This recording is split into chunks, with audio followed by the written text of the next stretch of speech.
The United States has deployed 4,000 Marines and sailors to Southern Caribbean and Latin American waters. And this is the beginning to the United States declaring war on drug cartels. Now, the White House has not stated that they are declaring war on drug cartels, but this is silently a declaration of war. Now, in a previous video, I spoke on how President Trump secretly had signed war against drug cartels. And because this information was leaked, we were limited to knowing how or when this was going to happen. And this was signed August 8, 2025. In that same video, like many people, I myself included, assumed that he was going to be sending service members into Mexico to silently battle drug cartels, thus leading us to a war with Mexico and other Central American countries. But that's not what's happening right now. What the president and the United States government are currently doing by sending service members out into the waters is not declaring war on any country or giving any country a reason to declare self defense. Now, US officials are not calling this a combat operation,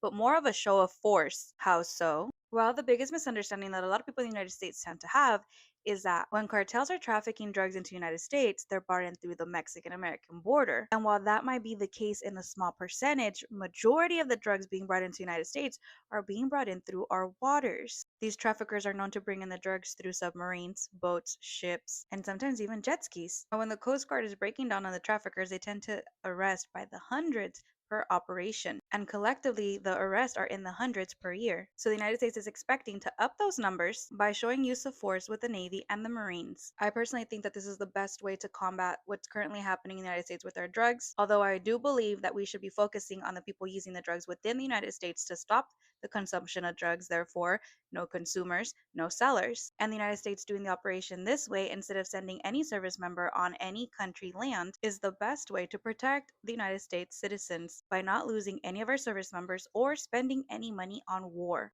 I'm not gonna lie, I was totally not expecting this, but I'm super happy and impressed. Let me know what you guys think in the comments below.